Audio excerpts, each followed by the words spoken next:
ദിവസത്തിലേക്ക് നമ്മൾ പ്രവേശിച്ചിരിക്കുന്നു.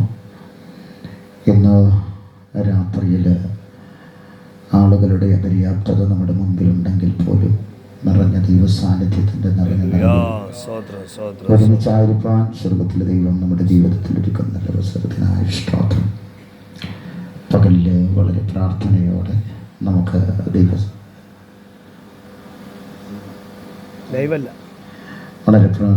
നമുക്ക് ദൈവസന്നിധിനായിരിക്കാൻ സ്വർഗമാകുന്ന അവസരം നൽകി വളരെ അനുഗ്രഹീതമേറിയ വിശ്രമത്തിന് വേണ്ടി വാത്സല്യ കുടുംബം കാണിച്ച നല്ല മനസ്സിന് കർത്താവിന് നന്ദി പറയുന്നു. കുടുംബത്തെ നന്ദിയോടെ ഓർക്കുന്നു. അവരെ മാനിക്കട്ടെ. ഈ ശുശ്രൂഷകൾക്ക് നേതൃത്വം നൽകുന്ന കർത്താവിൽ അനുഗ്രഹിക്കപ്പെട്ട ദൈവദാസൻ പാസ്റ്റർ തങ്കയ്യ, ബഹുമാനപ്പെട്ട കർത്താവിൻ്റെ ദാസൻ പാസ്റ്റർ അപ്പോവർകൾ, കടന്നു വന്നിരിക്കുന്ന മാതാപിതാക്കൾ, സഹോദരങ്ങൾ, വിശേഷാൽ പ്രിയ ആരാധനയ്ക്ക് നേതൃത്വം നൽകുന്ന വാത്സല്യ കുഞ്ഞുങ്ങൾ, എല്ലാവരും ഓർത്ത് കർത്താവിന് സ്തോത്രം പറയുന്നു. ഇന്ന് രാത്രിയിൽ വേഗം വരുന്ന യേശുക്രിസ്തുവിൻ്റെ നിസ്തുല്യമായ നാമത്തിലുള്ള എൻ്റെ ക്രൈസ്തവ അഭിവാദനം നിങ്ങളെ അറിയിക്കുന്നു. സ്വർഗത്തിലെ ദൈവം നമ്മളെല്ലാവരെയും ധാരാളമായിട്ട് അനുഗ്രഹിക്കട്ടെ എന്ന് ആത്മാർത്ഥമായി പ്രാർത്ഥിക്കുന്നു. വളരെ പ്രാർത്ഥനയോടെ തിരുവചനത്തിൻ്റെ പ്രഭാഷണത്തിലേക്ക് പ്രവേശിക്കുന്നു. വളരെ അനുഗ്രഹിതമേറിയ ഒരു വേദഭാഗമാണ് ഇന്ന് രാത്രി നമ്മൾ തിരുവചനത്തിൻ്റെ പ്രകാശനത്തിന് വേണ്ടി തിരഞ്ഞെടുത്തിരിക്കുന്നത്. അതുകൊണ്ട് വളരെ ആവലോടെ ആവേശത്തോടെ ഇന്ന് രാത്രിയിലെ സന്ദേശത്തിലേക്ക് നമുക്കൊരുമിച്ച് പ്രവേശിപ്പാൻ ദൈവം സഹായിക്കട്ടെ എന്ന് ആത്മാർത്ഥമായി പ്രാർത്ഥിക്കുന്നു. നിങ്ങളെല്ലാവരും എന്നെ ശ്രദ്ധിക്കണം. Please listen here. നമുക്കൊരുമിച്ച് ചില മിനിറ്റുകൾ മാത്രമേ ഉള്ളൂ. അതുകൊണ്ട് എനിക്കും മടങ്ങിപ്പോകേണ്ടതുണ്ട്. ദൂരെയുണ്ട്, വാഹനത്തിലല്ല വന്നത്. ആരെങ്കിലും കൊണ്ടുവിടുമായിരിക്കും എന്ന പ്രതീക്ഷയോടെ എൻ്റെ പ്രഭാഷണം തുടങ്ങുന്നു. കർത്താവ് സഹായിക്കട്ടെ. രാത്രിയിൽ വായിച്ച വേദഭാഗം വളരെ ആവേശം നിറയുന്ന അനുഗ്രഹിക്കപ്പെട്ട തിരുവഴുത്തിൻ്റെ ഉച്ചാരണ ശൈലിയോടുകൂടെ നമുക്ക് ഉദ്ധരിക്കുവാൻ ഉടയവൻ ഉലകത്തിൻ്റെ അകത്തളത്തിൽ പകർന്നു നൽകിയിരിക്കുന്ന അനുഗ്രഹിതമേറിയ വേദവചനത്തിൻ്റെ വാതായനമാണ്. അതുകൊണ്ട് ഈ ആളുകൾ പരിമിതമായി എന്നുള്ളത് കൊണ്ട് വേദവചനം ഞാൻ പരിമിതമാക്കുന്നില്ല. അതിൻ്റെ വിശകലനത്തിലേക്കും വളരെ അനുഗ്രഹിക്കപ്പെട്ട വിളംബരത്തിലേക്കും പ്രാർത്ഥനയുടെ സന്ദേശം കൊണ്ടുപോകുവാൻ കർത്താവിൽ ആഗ്രഹിക്കുന്നു. വളരെ എൻ്റെ പ്രഭാഷണ വേദികളിലെല്ലാം ഊറ്റം കൊള്ളിച്ച കിടയറ്റ അനുഗ്രഹിക്കപ്പെട്ടൊരു സന്ദേശമാണ് ഇന്ന് രാത്രിയിൽ തിരഞ്ഞെടുത്തിരിക്കുന്നത്. ഈ വേദഭാഗം ഒരുപക്ഷെ നമ്മൾക്ക് മറ്റാരെക്കാളും പെന്തക്കോസുകാർ അല്ല, ക്രൈസ്തവ സമുദായത്തിൽപ്പെട്ട നിരവധി ആളുകൾക്ക് വളരെ സുപരിചിതമായ വേദഭാഗമാണ്.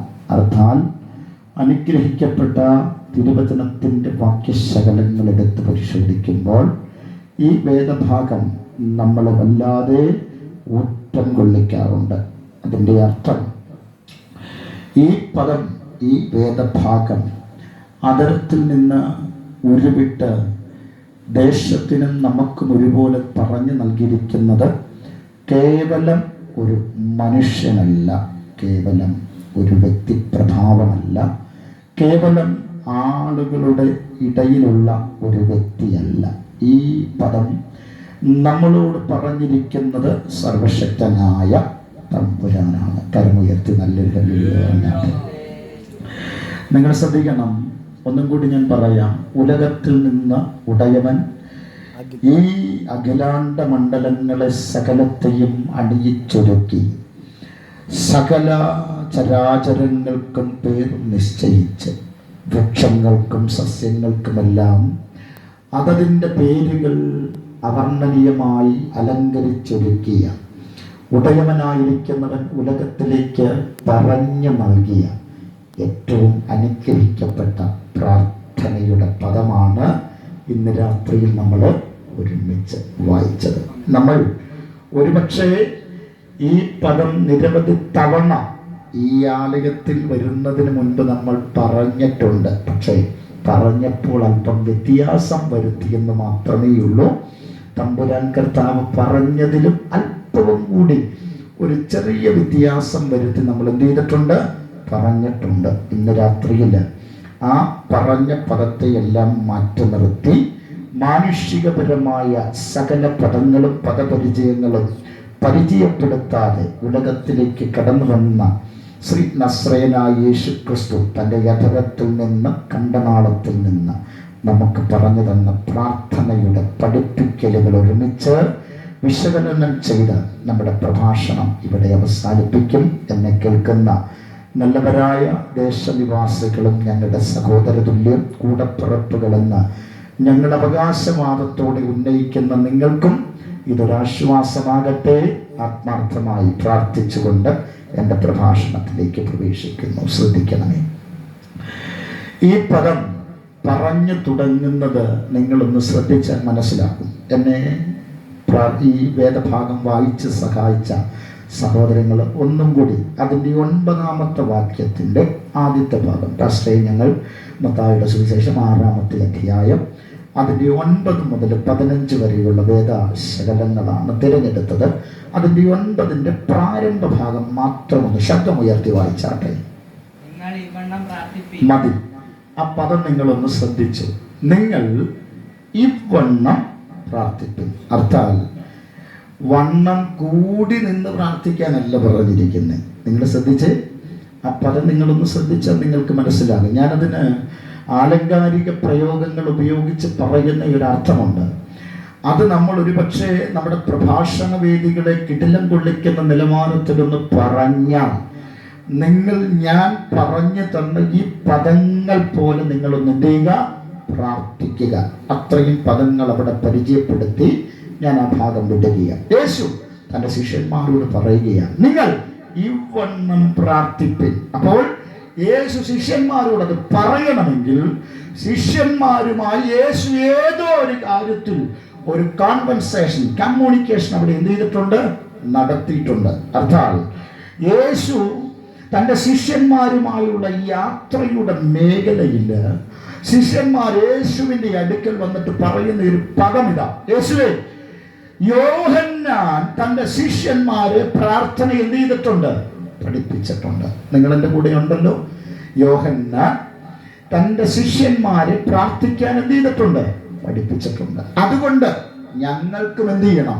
പ്രാർത്ഥന പഠിക്കണം. ഞങ്ങളെയും പ്രാർത്ഥിക്കാൻ പഠിപ്പിക്കണം. അങ്ങനെയുള്ള വാക്കുകൾ യേശുവിനോട് പറഞ്ഞപ്പോഴാണ് യേശു പറഞ്ഞത്, നിങ്ങൾ ഇവണ്ണം പ്രാർത്ഥിക്കും. ശ്രദ്ധിച്ചു കേട്ടെ. പ്രാർത്ഥന എന്ന പദത്തെ ഒന്ന് പരിചയപ്പെടുത്തി പ്രഭാഷണത്തിലേക്ക് പ്രവേശിക്കാം. ശ്രദ്ധിക്കണം. ശ്രോതാക്കളായി കടന്നു വന്നിരിക്കുന്ന എല്ലാ സഹോദരങ്ങളും ഒന്നല്ലെങ്കിൽ മറ്റൊരു തരത്തിൽ പ്രാർത്ഥനയിലൂടെ പ്രവേശിക്കുന്ന ആളുകളാണ്. ഏതു തരത്തിലെങ്കിലും പ്രാർത്ഥിക്കുവാൻ അവർ ആഗ്രഹിക്കുന്നവരാണ്. നമ്മുടെ ഇന്ത്യ മഹാരാജ്യത്തിൻ്റെ അകത്തും നമ്മുടെ കേരളത്തിൻ്റെ അകത്തും ഇന്ത്യ മഹാരാജ്യത്തിൻ്റെ അകത്തും ലോകമെമ്പാടും ഏകദേശം 4600-ലധികം മതങ്ങളുണ്ട്. അത് മാത്രമല്ല, നമ്മുടെ ലോകത്തിൻ്റെ അകത്തളത്തിൽ ഏകദേശം 3300-ലധികം ഇതര ക്രൈസ്തവ സമൂഹങ്ങളുണ്ട്. ഏത് ക്രൈസ്തവ സമൂഹത്തിൽപ്പെട്ട വ്യക്തികളാണെങ്കിലും ഏത് മതത്തിൽപ്പെട്ട വ്യക്തികളാണെങ്കിലും ഇതര രാഷ്ട്രീയ, സാമൂഹിക, സാംസ്കാരിക സകല മേഖലകളിൽപ്പെട്ട വ്യക്തികളാണെങ്കിലും അവർ പ്രാർത്ഥിപ്പാൻ കടപ്പെട്ട വ്യക്തിയാണ്. എന്താ കാരണമെന്ന് ചോദിച്ചാൽ, ഒന്നല്ലെങ്കിൽ മറ്റൊരു തരത്തിൽ അവരവരുടെ ദൈവത്തോട് എന്ത് ചെയ്യുന്നുണ്ട്? പ്രാർത്ഥിക്കുന്നുണ്ട്. നിങ്ങൾ ശ്രദ്ധിക്കണം. ഞാനും നിങ്ങളുമെല്ലാം ദൂരസഞ്ചാരവും ഹ്രസ്വമായ സഞ്ചാരവും നടത്തുന്ന വ്യക്തികളാണ്. ഒന്നല്ലെങ്കിൽ ഇവിടെ നിന്ന് ദൂരേക്കും അല്ലെങ്കിൽ ഇവിടെ നിന്ന് ഏറ്റവും അടുത്തേക്കും നമ്മൾ ഈ യാത്ര ചെയ്യാറുണ്ട്.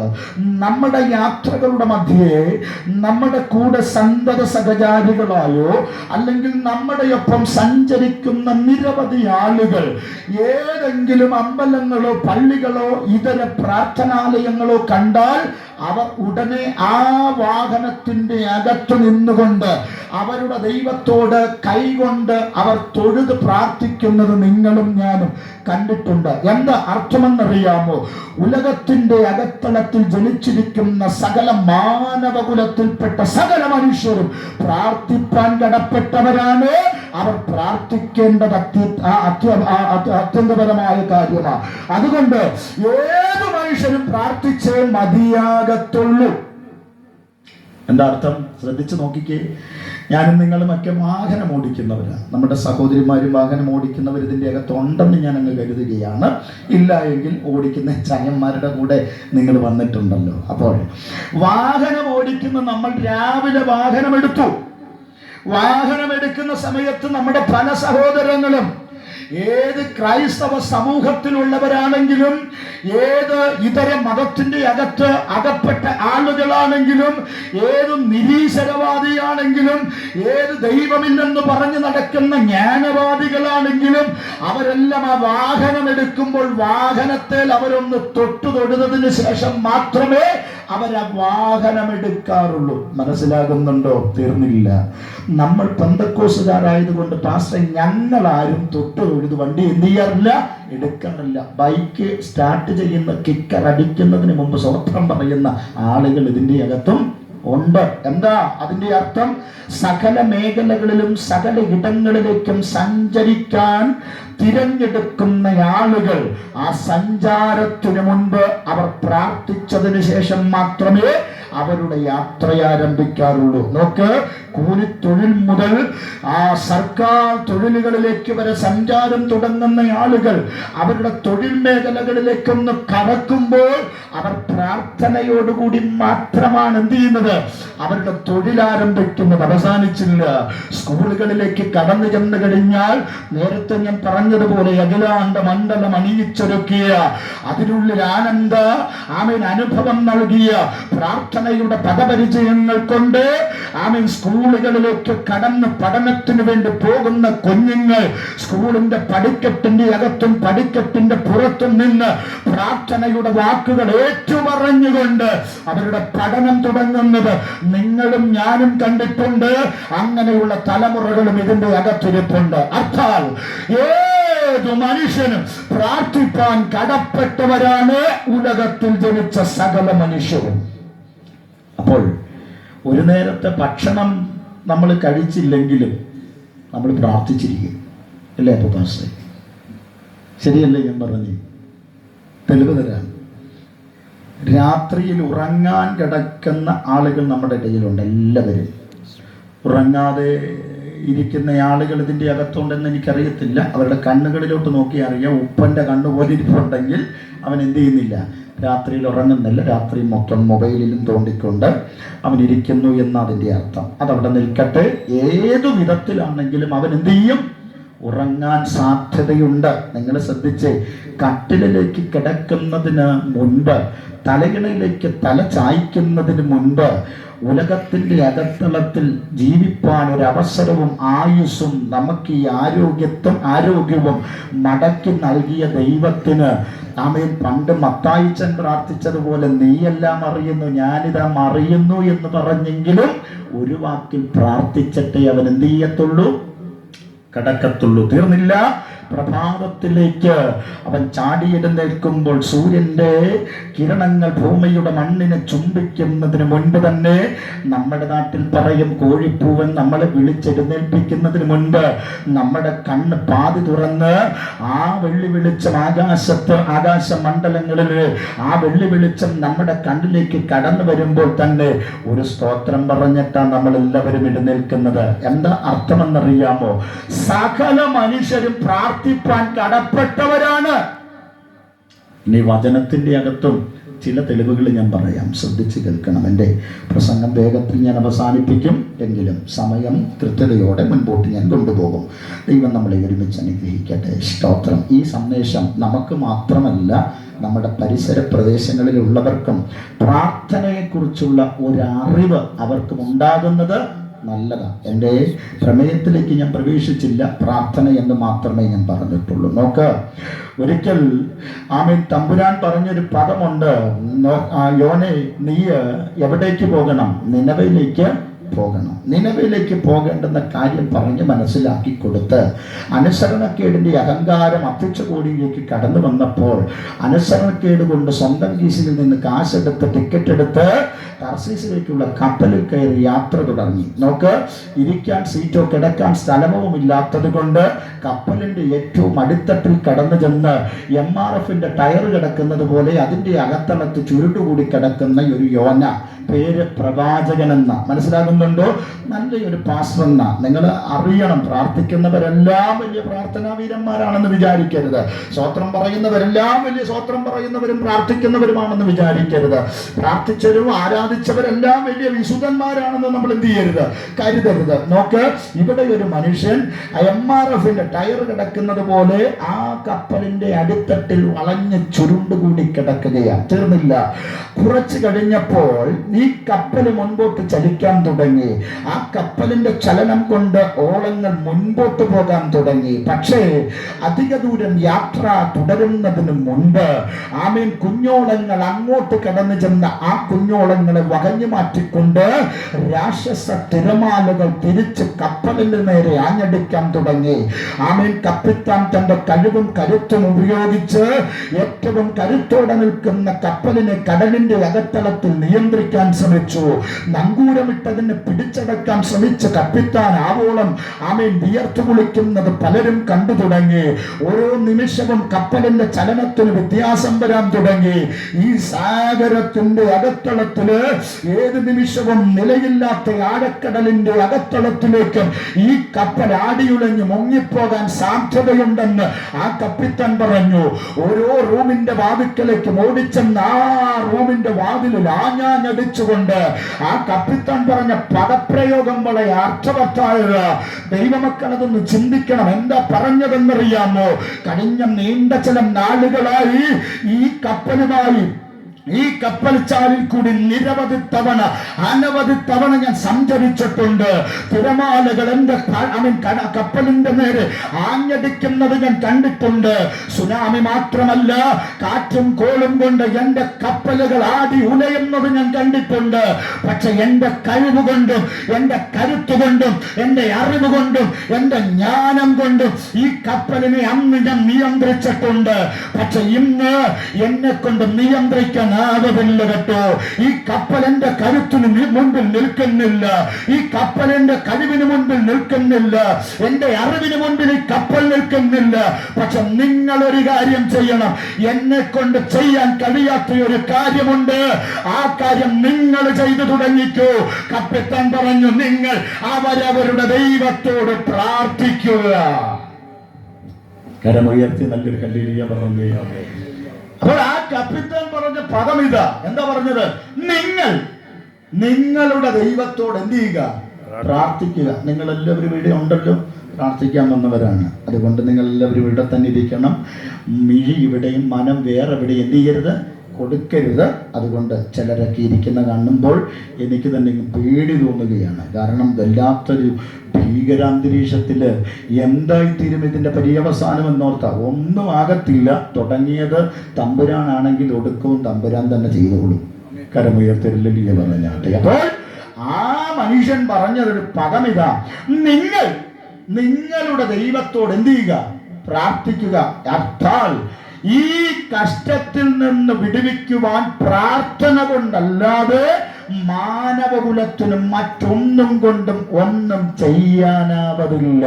അതിന്റെ അർത്ഥം ഇത്രമേ ഉള്ളൂ: ഏത് പ്രതിസന്ധിയെ തരണം ചെയ്യണമെങ്കിലും, ഏത് പ്രതികൂലത്തെ തരണം ചെയ്യണമെങ്കിലും, ഏത് വിഷയത്തെ മുൻപോട്ട് തരണം ചെയ്ത് പോകണമെങ്കിലും ഉലകത്തിലുള്ള ഒരു മനുഷ്യന്റെ കരുത്തുകൊണ്ടാകത്തില്ല, ഉലകത്തിലുള്ള ഒരു മനുഷ്യന്റെ അറിവ് കൊണ്ട് നടക്കത്തില്ല, ഉലകത്തിലുള്ള ഒരു മനുഷ്യന്റെ ജ്ഞാനം കൊണ്ട് നടക്കത്തില്ല. മറിച്ച് ആ കപ്പിത്താൻ പറഞ്ഞ പദം എന്താണെന്നറിയാമോ? നിങ്ങളുടെ ദൈവത്തോട് എന്ത് ചെയ്യുക? പ്രാർത്ഥിക്കുക. അർത്ഥം ഇത്രയേ ഉള്ളൂ.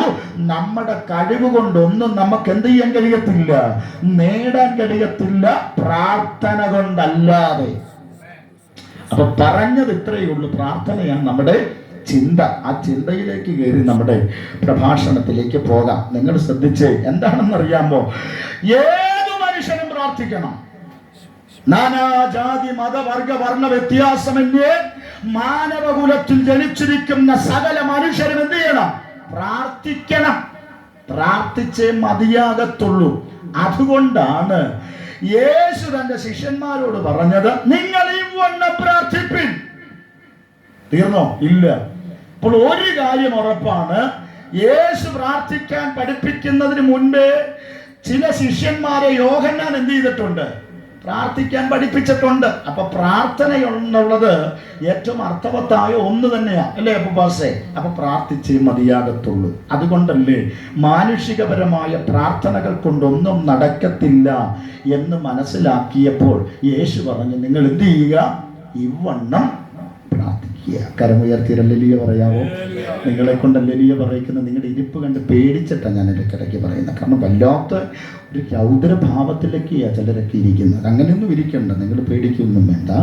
അതുകൊണ്ട് പ്രാർത്ഥനയോടെ നമുക്ക് ദൈവസന്നിധിയിലായിരിക്കാം. യേശു പറഞ്ഞൊരു പദം, നിങ്ങൾ ഇവണ്ണം പ്രാർത്ഥിപ്പിൻ.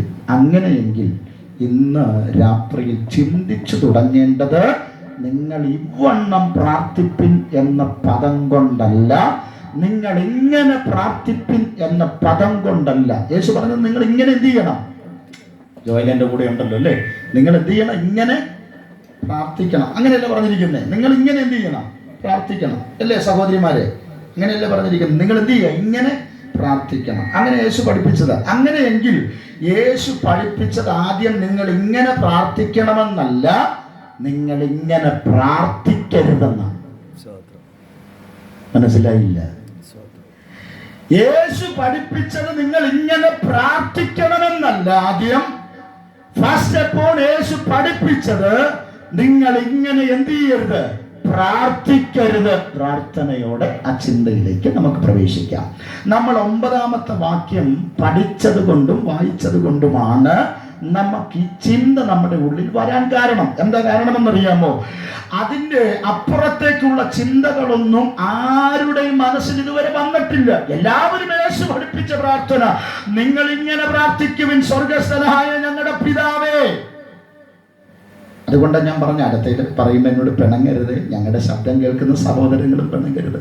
അങ്ങയുടെ നാമം പൂജിതമാകണമേ, അങ്ങയുടെ രാജ്യം വരേണമേ, അങ്ങയുടെ ഇഷ്ടം സ്വർഗത്തിലെ പോലെ ഭൂമിയിലുമാകണമേ. അവസാനിപ്പിച്ചു. അവിടെ അങ്ങ് നിർത്താൻ മതി.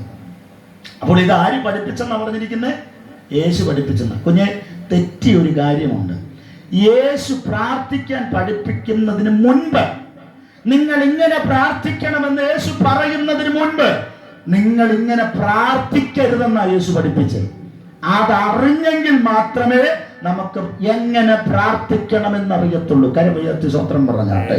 മക്കളെ, നമുക്ക് ഒരുമിച്ച് ഒന്നും കൂടി വായിക്കാം. നിങ്ങൾ ശ്രദ്ധിച്ച്, നമ്മൾ 9ാമത്തെ വാക്യമാണ് വായിച്ചല്ലേ? പക്ഷേ നിങ്ങൾ പ്രാർത്ഥിക്കുന്നത് പഠിക്കണമെങ്കിൽ അതിന്റെ 5ാമത്തെ വാക്യം മുതൽ വായിച്ചാട്ടെ.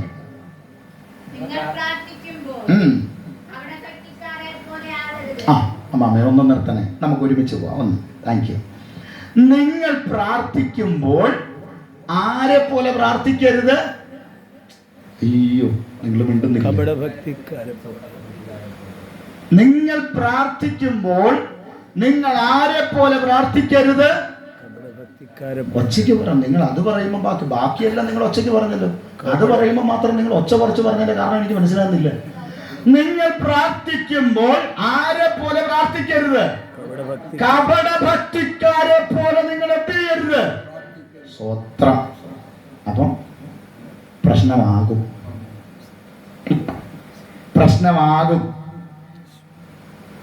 യേശു ആദ്യം പഠിപ്പിച്ചത് നിങ്ങൾ ഇങ്ങനെ പ്രാർത്ഥിക്കാനല്ല, പിന്നെ നിങ്ങൾ ഇങ്ങനെ പ്രാർത്ഥിക്കരുതെന്ന്. എങ്ങനെ പ്രാർത്ഥിക്കരുതെന്ന്? ഒന്ന്, നിങ്ങൾ കപടഭക്തിക്കാരെ പോലെ നിങ്ങൾ എന്ത് ചെയ്യരുത്? പ്രാർത്ഥിക്കരുത്. അപ്പൊ കപടഭക്തിക്കാരുടെ പ്രാർത്ഥനയുണ്ട്. അല്ലേ? 3 കാര്യമായി യേശു പഠിപ്പിച്ച്. 3 കാര്യം. ആ 3 കാര്യം പറഞ്ഞിട്ട് ഈ 1-ാമത്തെ വിഷയത്തിലേക്ക് മടങ്ങി വരാം. യേശു പറഞ്ഞു, നിങ്ങൾ കപടഭക്തിക്കാരെ പോലെ പ്രാർത്ഥിക്കരുത്. ഇനി അതിന്റെ 2-ാമത്തെ ചിന്ത എന്ന് പറയുന്ന 6-ാമത്തെ വാക്യം ഒന്ന് വായിച്ചേ. 6. നീയോ പ്രാർത്ഥിക്കുമ്പോൾ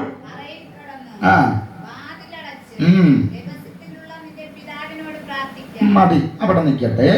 അതിന്റെ അടുത്ത 7-ാമത്തെ വാക്യം കൂടി വായിച്ചേ. 7-ാമത്തെ വാക്യം.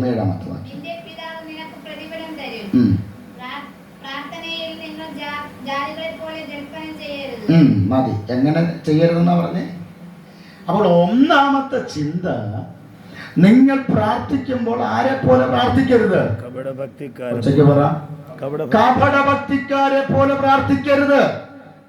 2-ാമത് യേശു പറഞ്ഞൊരു പദം, നിങ്ങൾ പ്രാർത്ഥിക്കുമ്പോൾ രഹസ്യത്തിലുള്ള നിങ്ങളുടെ പിതാവിനോട് നിങ്ങൾ എന്ത് ചെയ്യണം? പ്രാർത്ഥിക്കണം. 3-ാമത് യേശു പഠിപ്പിച്ചൊരു കാര്യം, നിങ്ങൾ പ്രാർത്ഥിക്കുമ്പോൾ ജാതികളെ പോലെ ജൽപ്പനം ചെയ്ത് നിങ്ങൾ എന്ത് ചെയ്യരുത്? വല്ലാത്ത പ്രശ്നമാവും. അപ്പൊ പ്രാർത്ഥനയുടെ ശൈലിയൊക്കെ ഒന്ന് മാറ്റണ്ടേ വരും. 1-ാമത്തെ ചിന്തയിലേക്ക് പ്രവേശിക്കാം നമുക്ക്. എന്നാലേ ഈ യേശു പഠിപ്പിച്ച പ്രാർത്ഥനയെ നമുക്ക് കൊണ്ടെത്തിക്കാനായിട്ട് പറ്റത്തുള്ളൂ. യേശു പറഞ്ഞു, നിങ്ങൾ കപടഭക്തിക്കാരെ പോലെ എന്ത് ചെയ്യരുത്. ആരാ കപടഭക്തിക്കാര്? നിങ്ങൾ കൂടെയുണ്ടോ? പിണക്കമുണ്ടോ? ആരാ കപടഭക്തിക്കാര്? ഭക്തിയുള്ളവരുണ്ടല്ലേ? നമ്മൾ വചനത്തിന്റെ അകത്ത് പല ആളുകളെ കുറിച്ചും ഭക്തിയുള്ള സ്ത്രീകൾ അങ്ങനെ പഠിപ്പിച്ചിട്ടുണ്ട്, ഭക്തിയുള്ള പുരുഷന്മാർ ഇല്ല, അങ്ങനെ ഉണ്ട്. നിങ്ങൾ കേട്ടിട്ടില്ല? നിങ്ങളിതൊക്കെ ആദ്യമായിട്ട് കേൾക്കുവാണ്. അപ്പൊ പിന്നെ അതിന്റെ മുമ്പിൽ ക ഭ ഡ എന്നും കൂടി നമ്മൾ ഇടേണ്ട വരുമോ ഇനി? അപ്പോൾ നിങ്ങൾ ശ്രദ്ധിച്ച്, ഭക്തിയുള്ള പുരുഷന്മാർ, അവർ ഭക്തിയുള്ള സ്ത്രീകൾ, അങ്ങനെയൊക്കെ പദം ബൈബിൾ നമ്മൾ എന്ത് ചെയ്യുന്നുണ്ട്? പരിചയപ്പെടുത്തുന്നുണ്ട്. നിങ്ങൾ 2 തീമോഥെയോസിന്റെ ലേഖനം അതിന്റെ 3-ാം അധ്യായം 5-ാമത്തെ വാക്യം ഒന്ന് വായിച്ചു. 2 തീമോഥെയോസിന്റെ ലേഖനം അതിന്റെ 3-ാം അധ്യായം 5-ാമത്തെ വാക്യം.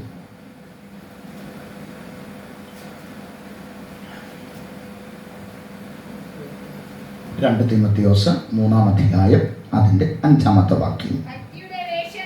ശ്രദ്ധിച്ച് കേൾക്കണമേ. അത് ഭയങ്കര ചിന്തയ്ക്ക് ആധാരമായി. അതിന്റെ തുടക്കം ഭോഗപ്രിയരായി, അവിടെ മുതൽ വായിച്ചു. ഭോഗപ്രിയരായി ഭക്തിയുടെ വേഷം ധരിച്ച് അതിന്റെ ശക്തി ത്യജിച്ചവരുമായിരിക്കും. അടുത്തത്, അങ്ങനെയുള്ളവരെ അവരുടെ തോളത്ത് എന്ത് ചെയ്യണം? കൈയിടണം. ഇവിടെ അങ്ങനെയുള്ളവര് തോളത്ത് എന്ത് ചെയ്യണം? കൈ ഇട്ടോണ്ട് അവരുടെ കൂടെ എന്ത് ചെയ്യണം? നടക്കണം. നിങ്ങൾ കൂടെ ഉണ്ടോ എന്റെ? ഇല്ലേ? 3-ാം അധ്യായം 5-ാമത്തെ വാക്യം, 2 തീമോഥെയോസ് 3-ാം അധ്യായം അതിന്റെ 5-ാമത്തെ വാക്യം പറയുന്നത് എന്നറിയാമോ? അവർ ഭോഗപ്രിയരായി ഭക്തിയുടെ വേഷം ധരിച്ച അതിന്റെ ശക്തിയെ ത്യജിക്കുന്നവരാകയാൽ അങ്ങനെയുള്ളവരെ നിങ്ങൾ എന്ത് ചെയ്യണം? അവരുടെ കൂടെ നടക്കണം. അവരുടെ കൂടെ നമ്മൾ എന്ത് ചെയ്യണം? അവരുടെ കൂടെ നടക്കാവൂ.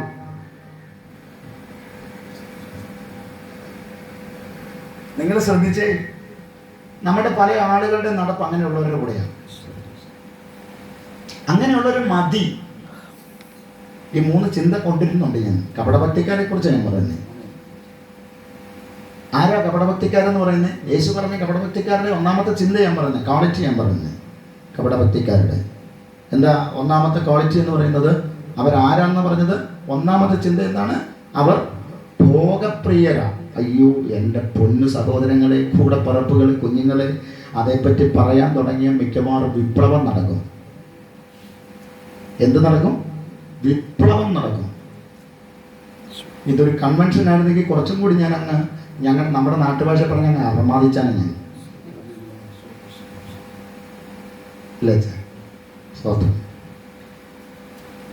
അവർ കപടഭക്തിക്കാർ തെരിക്കോടുകളിലും വഴിയരികിലും നിന്നവർ ചെയ്തതിനെ അവർ വിളിച്ചു പറഞ്ഞ് മറ്റുള്ളവർ കേൾക്കെ പ്രാർത്ഥിക്കുന്ന ഒരു സ്വഭാവം.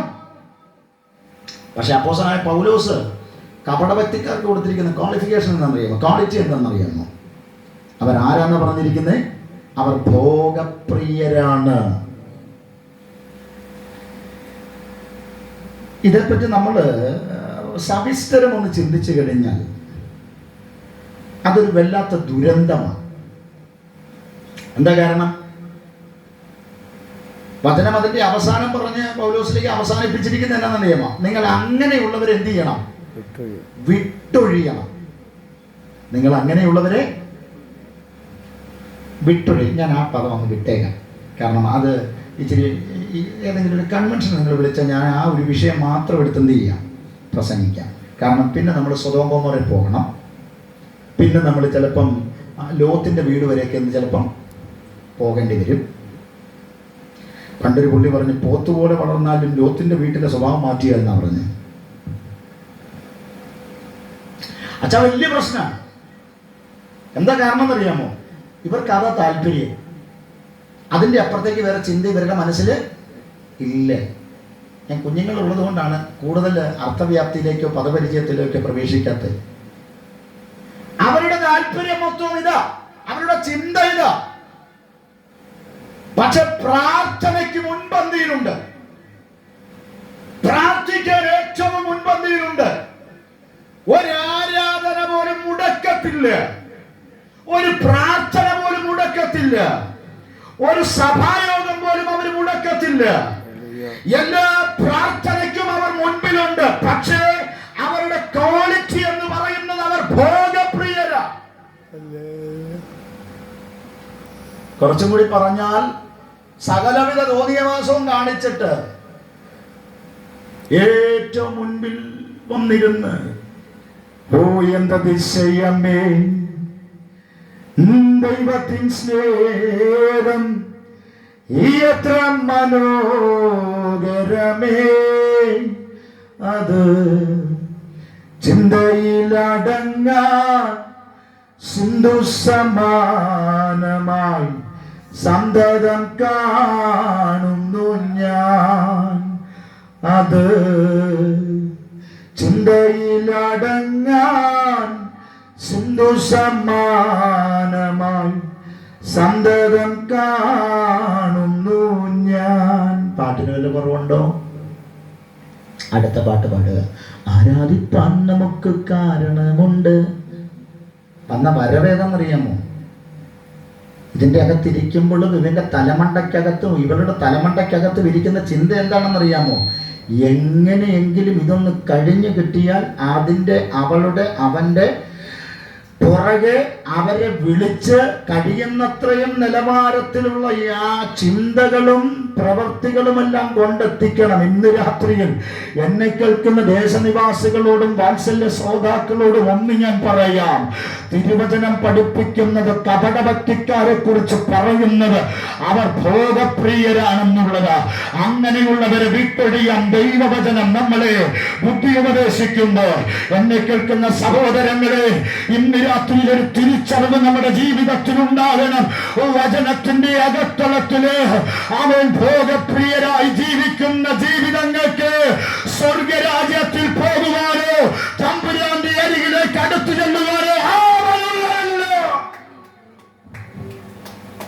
കരമുയർത്തി ഹല്ലേലൂയ പറഞ്ഞാട്ടെ. അപ്പോൾ ഒന്ന്, അവർ ഭോഗപ്രിയര, ചിന്തകൾക്ക് അവരുടെ വിട പറയുന്നു. രണ്ട്, അവർ ഭക്തിയുടെ വേഷം ധരിക്കുന്നു. എന്താ ഭക്തിയുടെ വേഷം?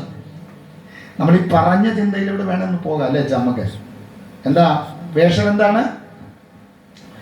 നല്ല പാൻറ്റും ഷർട്ടൊക്കെ ഇട്ട് ഫുൾ കൈയും അല്ലെങ്കിൽ കൈ മടക്കി വെച്ചും അല്ലെങ്കിൽ നല്ല ഡ്രസ്സൊക്കെ ഇട്ട് നമ്മൾ വന്നിരുന്ന് പാട്ടൊക്കെ പാടി ആരാധിച്ച് അന്യഭാഷയൊക്കെ പറഞ്ഞ ആള് ഭക്തിയുള്ള ആളാണെന്ന് നമുക്ക് പറയാൻ പറ്റുമോ? നിങ്ങൾ മിണ്ടുന്നില്ല? ഹലോ, നിങ്ങളിവിടെ ഉണ്ടോ? അല്ലെങ്കിൽ കപടഭക്തിയുടെ അനുഭവം എവിടെയൊക്കെയോ കുത്തുകൊണ്ടോ? നമ്മൾ ആരാണ്? നമ്മുടെ ക്വാളിറ്റി എന്താ? നമ്മൾ ആരോടാ പ്രാർത്ഥിക്കുന്നത്? പ്രാർത്ഥനയുടെ അനുഭവം യേശു പഠിപ്പിച്ചതെന്താ? എങ്ങനെ പ്രാർത്ഥിക്കരുതെന്ന് യേശു പഠിപ്പിച്ച്, നിങ്ങൾ കപടഭക്തിക്കാരെ പോലെ പ്രാർത്ഥിക്കരുത്. അവരെ കുറിച്ച് പൗലോസ്ലീഹ പറഞ്ഞതെന്താ? അവർ ഭോഗപ്രിയരാണ്, അവർ ഭക്തിയുടെ വേഷം ധരിക്കുന്നവരാണ്, ഇനി ദൈവത്തിന്റെ ശക്തിയെ കെടുത്തുന്നവരാണ്. അർത്ഥാൽ വെറുതെ വന്ന് പാട്ട് പാടിയത് കൊണ്ട് നീയും ഞാനും ഭക്തിയുള്ളവരാകണമെന്നില്ല. 2 പാട്ട് കൂടുതൽ പാടി കിട്ടിയ ഋതത്തിനനുസരിച്ച് കൈയടിച്ച് ഋതത്തിന്റെ ഒപ്പം അന്യഭാഷ പറഞ്ഞത് കൊണ്ട് ഞാനും നിങ്ങളും ഭക്തിയുള്ളവരാണെന്ന് ചിന്തിക്കരുത്. നല്ലൊരു ഹല്ലേലൂയ പറയാമോ? ഹല്ലേലൂയ. ദിനംപ്രതി പള്ളിയിലേക്ക് കടന്നു പോകുന്നു. പുരോഹിതന്മാരെയും ശ്രേഷ്ഠാധികാരികളെയും അനുസരിക്കുന്നത് കൊണ്ട് ഞാനും നിങ്ങളും മറ്റിതര സമുദായത്തിൽപ്പെട്ടവരെല്ലാം പ്രാർത്ഥിക്കുന്നവരാണെന്നും ഭക്തിയുള്ളവരാണെന്നും ചിന്തിക്കരുത്. നാനാജാതി മതത്തിന്റെ അകത്തളത്തിൽപ്പെട്ട എല്ലാ ജീവിതങ്ങളും അവരവരുടെ ദൈവത്തിന്റെ അരികിൽ ചെന്ന് പ്രാർത്ഥിക്കുകയും ദർശന സായുജ്യമടഞ്ഞ് കടന്നു വരാറുണ്ട്. അവരെല്ലാവരും ഭക്തിയുള്ളവരാണെന്ന് വിചാരിക്കരുത്. കിട്ടുന്ന വാക്കിന് സ്തോത്രം പറഞ്ഞും കിട്ടിയ പുസ്തകങ്ങൾ വായിച്ചും വേദങ്ങളും ഉപനിഷത്തുകളും ബൈബിളും ഖുർആനും പുരാണങ്ങളും എല്ലാം വായിച്ചത് കൊണ്ട് ഞാനും നിങ്ങളുമെല്ലാം ഭക്തിയുള്ളവരാണെന്ന് നമ്മൾ ചിന്തിക്കരുത്. മതത്തിന്റെ അധീനതയിലും മതത്തിന്റെ അടിസ്ഥാനത്തിലും മതത്തിന്റെ ചട്ടക്കൂടുകളിലും മതത്തിന്റെ അനുസരണത്തിലും ജീവിക്കുന്ന നമ്മൾ ഒരു ഭക്തിയുള്ള വ്യക്തിയാണെന്ന് നമ്മൾ ആരും ചിന്തിക്കരുത്. വചനം പറയുന്നത് ഭക്തിയുള്ളവരെ കുറിച്ച് വചനം അടുത്ത സ്റ്റെപ്പിൽ നമ്മളെ പറഞ്ഞ് മനസ്സിലാക്കുന്നുണ്ട്. ഒന്നും കൂടി ഞാൻ പറയാം. 1 മുതൽ 10-ാം തലമുറ വരെ ജീവിച്ച നോഹയുടെ ജീവിതം നിങ്ങളൊന്ന് എടുത്ത് പഠിക്കണം. അപ്പനപ്പൂപ്പന്മാരുടെ കാലഘട്ടങ്ങളിൽ ഒറ്റയ്ക്ക് പട്ടണം പണിത തലമുറക്കകത്ത് ജീവിച്ച മനുഷ്യനാ നോഹ എന്ന് പറയുന്നത്. പക്ഷെ പാരമ്പര്യത്തിന്റെ അകത്തളത്തിൽ പെട്ടുപോകാതെ ജീവിതം തുടർന്ന് 10-ാം തലമുറയിലേക്ക് കടന്നു വന്നപ്പോൾ യഹോവയായ ദൈവം നേരിട്ട് തന്റെ പാരമ്പര്യത്തെ കുറിച്ച് പറഞ്ഞതെന്താണെന്നറിയാമോ? നോഹയുടെ വംശപാരമ്പര്യമാവിത്.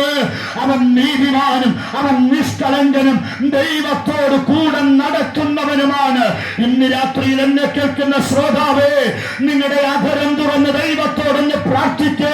പാരമ്പര്യത്തിന്റെ അകത്തളത്തിൽ, പള്ളികളുടെ ചട്ടക്കൂടിന്റെ അകത്തളത്തിൽ, മതത്തിന്റെ അടിസ്ഥാനത്തിലും ജീവിക്കാതെ ഇന്ന് രാത്രിയിൽ സ്വർഗ്ഗം എഴുതി ചേർക്കുന്ന പാരമ്പര്യത്തിന്റെ അകത്ത് ജീവിക്കുന്നവരാണ് ഭക്തിയുള്ള ദൈവമക്കൾ എന്ന് പറയുന്നത്. കരമുയർത്തിപ്പിടിച്ച് ഹല്ലേലൂയ പറഞ്ഞേ. മനസ്സിലായോ?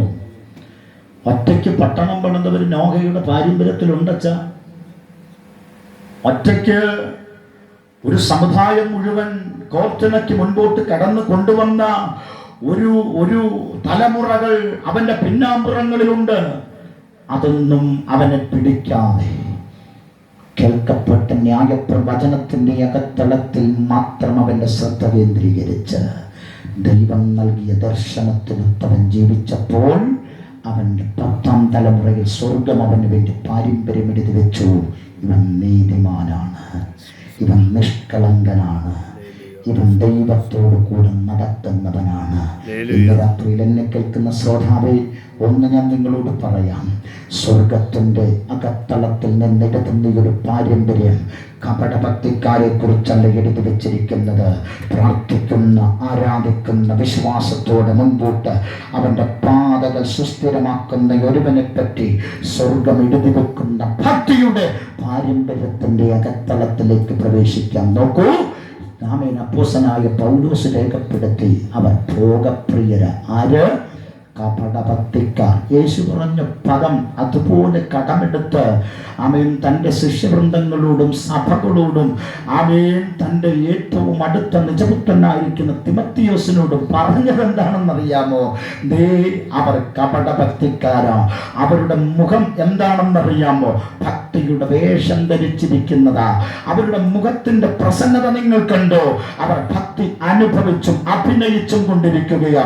ഇന്ന് രാത്രിയിൽ എന്നെ കേൾക്കുന്ന സഹോദരങ്ങളോട് ആമേൻ ഒരു വാക്കിൽ ഞാൻ ഒരു ഉപദേശം പറയാം. ഭക്തിയുടെ വേഷം ധരിച്ച് ഇന്ന് രാത്രിയിൽ ഇതിന്റെ അകത്താരും ഇരിക്കരുത് കേട്ടോ. കപടഭക്തിയുടെ മുഖം മൂടി ധരിച്ചുകൊണ്ട് ഈ പ്രാർത്ഥനാലയത്തിന്റെ അകത്താരും ഇരിക്കരുത് കേട്ടോ.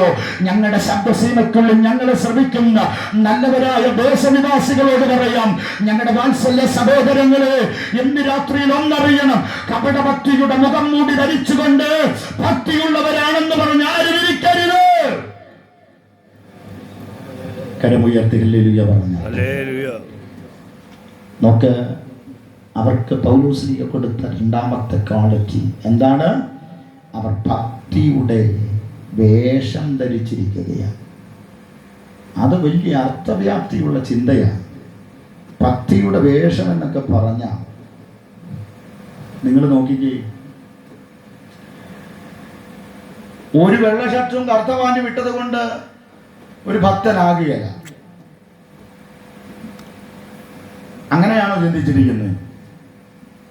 വെള്ള സാരിയും വെള്ള ചുരിദാറും വെള്ള ഷർട്ടും കറുത്ത പാന്റും വെള്ള മുണ്ടുമൊക്കെ ഉടുത്ത് ഓടി പള്ളിക്കകത്ത് കയറിക്കഴിഞ്ഞാൽ അവൻ ഭക്തനാണ് എന്ന്, ഞാൻ ഭക്തിയുള്ളവരാണ് എന്ന് മറ്റുള്ളവർ ചിന്തിക്കുമെന്ന് നീ ചിന്തിച്ചാൽ നിനക്ക് തെറ്റി. ആര് ചിന്തിച്ചാലും വചനം അങ്ങനെ പറയുന്നില്ല. അപ്പോൾ വേഷത്തിന്റെ അകത്ത് ഭക്തി കൊണ്ടുവരാൻ കഴിയത്തില്ല. ഞാൻ അതിനിടയ്ക്ക് പറയും, പലരെയും ഒക്കെ ഒന്ന് നോക്കിയാൽ നല്ല കുഞ്ഞാടിന്റെ രൂപത്തിലാണ് കയറി വരുന്നേ. ആരുടെ രൂപത്തിലാണ് കയറി വരുന്നേ? കുഞ്ഞാട്. നിങ്ങൾ ഒച്ചയ്ക്ക് പറ. ആരുടെ രൂപത്തിലാണ് കയറി വരുന്നേ? കുഞ്ഞാടിന്റെ രൂപത്തിലാണ് കയറി വരുന്നേ. പക്ഷേ അവരുടെ സ്വഭാവം മുഴുവൻ ചെന്നായിയുടെ സ്വഭാവം. അതുകൊണ്ടാണ് ഞാൻ നേരത്തെ 2 പാട്ടിൻ്റെ ചരണങ്ങൾ പാടിയ കുഞ്ഞുങ്ങളും ദൈവദാസനും ഒക്കെ ഇവിടെ ഉണ്ട്. അവരുടെ മുൻപിൽ ഒരു കോമ്പറ്റീഷൻ, ഒരു മത്സരത്തിനൊന്നും ഞാനില്ല. പാടി ഒക്കാനായിട്ട് വലിയ പാടും. എങ്കിലും അവരെക്കാളും ഒരു മുൻപന്തിയിൽ എത്താൻ വേണ്ടി ഞാനൊന്ന് പാടാൻ നോക്കും. അതെങ്കിലും നിങ്ങൾ ശ്രദ്ധിച്ചേ. ആമേൻ. അതുകൊണ്ടല്ലേ നല്ല പാട്ടുകൾ പാടിയത് കൊണ്ട് അവർ ഭക്തിയുള്ളവരാകണമെന്ന് ഇല്ല. അന്യഭാഷ പറഞ്ഞത് കൊണ്ട് അവൻ ഭക്തിയുള്ളവനാകണമെന്നില്ല. പ്രാർത്ഥിക്കുന്ന പ്രാർത്ഥനയുടെ വാക്കുകളും അതിന്റെ സമയത്തിന്റെ ദൈർഘ്യവും കൂടുന്നത് കൊണ്ട് അവർ ഭക്തിയുള്ളവനാകണമെന്നില്ല. പ്രാർത്ഥിക്കാൻ പറഞ്ഞു, പ്രാർത്ഥിച്ചു. ആരാധിക്കാൻ പറഞ്ഞു, ആരാധിച്ചു. ഒന്നും കൂടെ എന്ന് പറഞ്ഞു, ഒന്നും കൂടെ. ശക്തിയോടെ എന്ന് പറഞ്ഞു, ശക്തിയോടെ. വീണ്ടും ചേർന്ന് പാടാമെന്ന് പറഞ്ഞു, ചേർന്ന് പാടി. ആരാധനയ്ക്ക് കടന്നു വന്ന നേർച്ച കാഴ്ചകളും സകലവിധ കാര്യങ്ങളും എല്ലാം ചെയ്തതുകൊണ്ട് ഭക്തിയുള്ളവരാകണമെന്നില്ല. കൺവെൻഷൻ 4, 5, 10, 15 ദിവസം നടത്തിയത് കൊണ്ട് ഒരു ഭക്തിയുള്ളവരാകണമെന്നില്ല. വചനം അങ്ങനെ അനുശാസിക്കുന്നില്ല. വചനം പഠിപ്പിക്കുന്ന ഭക്തി അതല്ല. കരമുയർത്തി സ്തോത്രം പറഞ്ഞാട്ടെ. വചനം പറയുന്നു ഇതെല്ലാം കാണിക്കുന്നത് കപടഭക്തിയാണ്. എന്താ കാരണം? ഞാൻ കൊടുത്തതും ഞാൻ ചെയ്തതും മാത്രം മറ്റുള്ളവർ കേൾക്കെ പുലമ്പിക്കൊണ്ടിരിക്കുന്നു.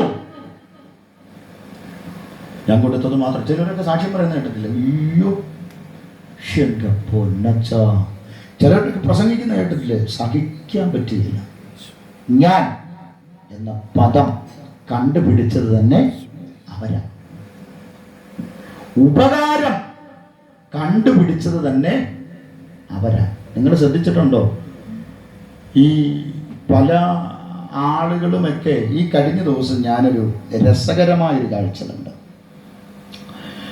ആ കാഴ്ച ഭയങ്കര രസമാണ്. എന്താ രസമെന്നറിയാമോ? നിങ്ങളിങ്ങോട്ട് നോക്കിയ മക്കളെ, എന്താ രസമെന്നറിയാമോ? മീറ്റിങ്ങിൻ്റെ അവസാനം രോഗികൾക്ക് വേണ്ടി പ്രാർത്ഥിക്കുന്നു.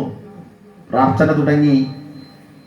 ഒരാളോട് പറഞ്ഞു, തൈറോയിഡ് ഉള്ള ആൾ ഇവിടെ എന്ത് ചെയ്തിട്ടുണ്ട്? ഉണ്ട്. തൈറോയിഡ് ഉള്ള ആളുകൾ ഇവിടെ ശ്രദ്ധിച്ചു. തൈറോയിഡ് ഉള്ള ആളുകൾ ഇവിടെ എന്ത് ചെയ്തിട്ടുണ്ട്? വന്നിട്ടുണ്ട്. ഞാനിതിൻ്റെ അകത്ത് ഒരു കാര്യം പറയാം. നടുവുവേദന, ഈ നട്ടല് സംബന്ധമായ വേദനയുള്ള ഒരു കൈ പൊക്കാൻ പറഞ്ഞാൽ ഇതിൻ്റെ അകത്ത് ഒരാളെങ്കിലും കൈ പൊക്കിയിരിക്കും. ശരിയല്ലേ ചാ? പൊക്കിയിരിക്കും. ഒന്നും കൂടി പറയാം. തലവേദനയുള്ള ഒരു കൈ പൊക്കാൻ പറഞ്ഞാൽ പൊക്കിയിരിക്കും. അല്ലെങ്കിൽ തന്നെ തലവേദനയാ, അല്ലെങ്കിൽ തന്നെ നാട്ടുകാർക്കും വീട്ടുകാർക്കും മൊത്തം തലവേദനയാണ്. ഒരു തരത്തിലും പണ്ടൊരു പുള്ളി പറഞ്ഞാൽ ജീവിക്കാൻ എന്ത് ചെയ്യല. സ്വത്രം. ഇനി തൈറോയിഡ് സംബന്ധമായി പ്രയാസമുള്ള സഹോദരിമാർ ഇതിൻ്റെ അകത്തുണ്ട്. അങ്ങനെയുള്ളവർ എഴുന്നേക്കാൻ പറഞ്ഞാൽ ആകെ 6 പേരേ ഉള്ളൂ. അതിൻ്റെ അകത്തുനിന്ന് ഒരെണ്ണം തീർച്ചയായിട്ടും എഴുന്നേക്കും. എനിക്കറിയാം, എഴുന്നേറ്റിരിക്കും, യാതൊരു സംശയമില്ല. ഇനി കണ്ട ഒരു കാഴ്ച, അതാ ഞാൻ ലൈവാണോ എന്ന് ചോദിച്ചത്. കണ്ട ഒരു കാഴ്ച, ഒരു ആൻറ്റി ഓടിക്കയറി മുന്നിട്ട് വന്നപ്പോൾ ഇവിടെ ഒരു മുഴ. പ്രാർത്ഥിക്കാൻ പോകും, എല്ലാവരും പ്രാർത്ഥിച്ചോളാൻ പറഞ്ഞു. ഒന്ന് പ്രാർത്ഥിച്ചു, ആൻറ്റിയോട് പറഞ്ഞു മുഴയുണ്ടോന്നൊന്ന് തൊട്ട്. ആൻറ്റി പറഞ്ഞു ഉണ്ടെന്ന് പറഞ്ഞു. വീണ്ടും പ്രാർത്ഥിക്കാൻ പോവാന്ന് പറഞ്ഞു. 2ാമത് പ്രാർത്ഥിച്ചു, 3ാമത് പ്രാർത്ഥിച്ചു, 4ാമത് പ്രാർത്ഥിച്ചപ്പോൾ ഈ ആൻറ്റി ഗതികേട് കൊണ്ട് പറഞ്ഞു പോയെന്ന് പറഞ്ഞു. ഗതികേട് കൊണ്ട് ഈ ആൻറ്റി പറഞ്ഞു, പക്ഷേ ഒരു വിഷയത്തിൽ ഒരു സ്റ്റേജിൽ ഒരാളെ കൊണ്ട് 4 പ്രാവശ്യം പ്രാർത്ഥിക്കുക എന്ന് പറഞ്ഞാൽ ഇതിൽ പരം ഗതികേട് ഈ ലോകത്തിൽ വേറെ വല്ലതും ഉണ്ടോ? എന്നോട് പിണക്കൊന്നും വിചാരിക്കരുത്, നിങ്ങൾ ശ്രദ്ധിച്ചേ. ഞാൻ ഇന്നലെ കഴിഞ്ഞ ദിവസം എൻ്റെ വീട്ടിലിരുന്നാൽ കേൾക്കാം പ്രസംഗം. ഞാൻ എൻ്റെ ഭാര്യ എല്ലാവരും വന്ന് പറഞ്ഞ എൻ്റെ ലൈവ് ഞാൻ കണ്ടു. ഇന്നലെ ഞാൻ വീട്ടിൽ പ്രോഗ്രാമൊക്കെ കഴിഞ്ഞ് വണ്ടി ഇറങ്ങിയിട്ട് ഞാൻ വീട്ടിലോട്ട് നടന്നു വരുമ്പോൾ ഈ ആൻറ്റി എൻ്റെ എതിർവശം നടന്നു വരുന്നു. ഞാൻ കണ്ടപ്പോൾ മിനിങ്ങാനത്തേക്കാളും വലിയ മുഴയായിട്ടാണ് വരുന്നത്. നിങ്ങൾ മിണ്ടുന്നില്ലല്ലോ. മിനിഞ്ഞാന്നത്തെക്കാളും വലിയ മുഴ. അപ്പം ഞാൻ ആൻറ്റിയോട് ചോദിച്ചു, ആൻറ്റി ഇന്നലെ പ്രാർത്ഥിച്ചിട്ട് ഈ മുഴ മാറിയെന്നാണല്ലോ പറഞ്ഞേ. അതെ. അപ്പം ഇത് മാറിയില്ലല്ലോ. ഇല്ല.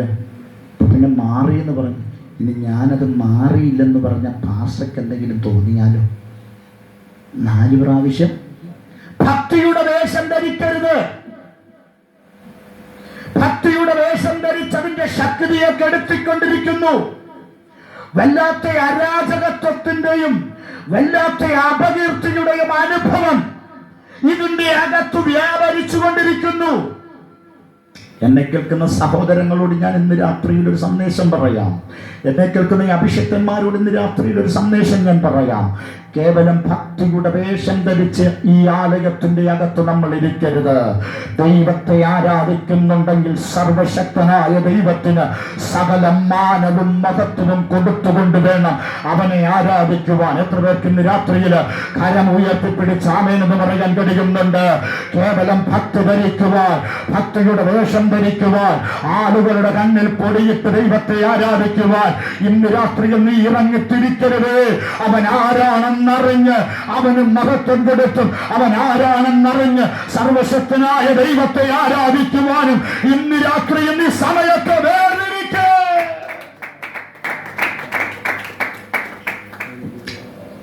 കരമുയർത്തി ഹല്ലേലൂയ പറഞ്ഞാട്ടെ.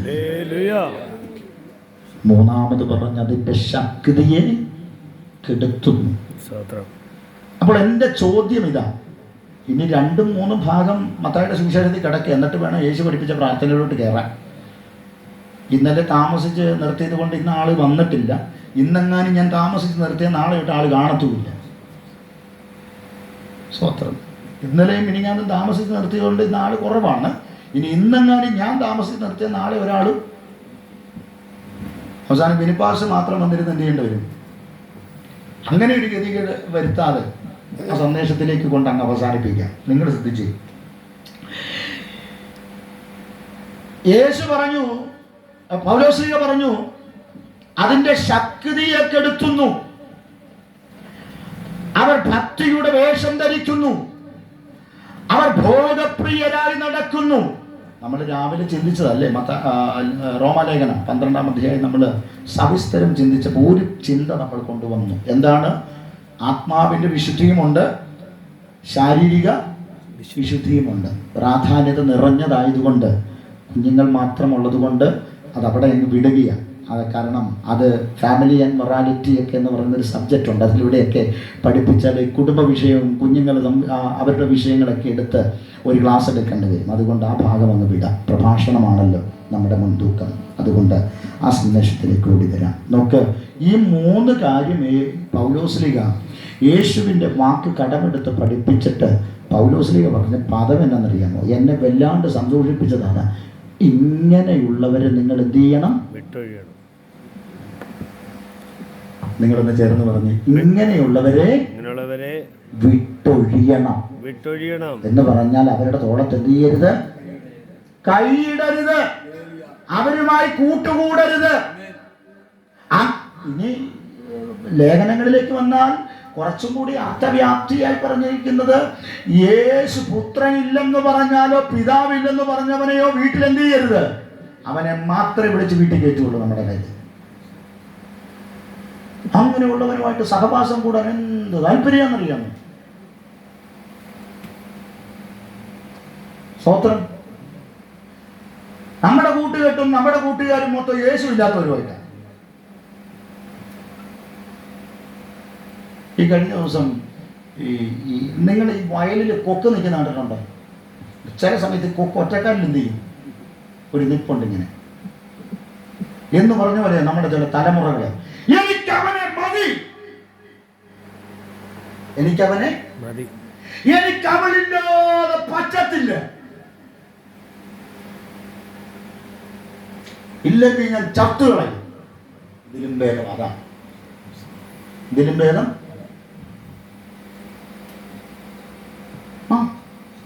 കഴിഞ്ഞ ദിവസം ഒരു സ്നാനത്തിൻ്റെ ശുശ്രൂഷയ്ക്ക് എന്നെ വിളിച്ചു. ഞാൻ അവിടെ ചെന്നിട്ട് ഞാൻ നോക്കുമ്പോൾ ഒരു പെങ്കൊച്ചവിടെ നിൽക്കുന്നു. ഞാൻ ചോദിച്ചു, മോളെ നീ സ്നാനപ്പെടാൻ വന്നാണ് വന്നത്? നീ നിൻ്റെ ആ വിഷയങ്ങളൊക്കെ വിട്ടോ? ഇല്ല, കയറിക്കോളാൻ പറഞ്ഞു. ആ കയറിക്കും. സ്വത്രം. ഇവിടെ ഒറ്റക്കാലില്ല നിൽക്കുന്നത്. എനിക്ക് അവനില്ലാതെ നിങ്ങൾക്കറിയില്ല.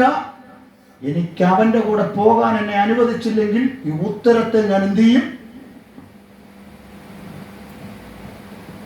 ഞാനെങ്ങാനും വേണം കയറും കൂടി മേടിച്ചു കൊടുക്കാൻ.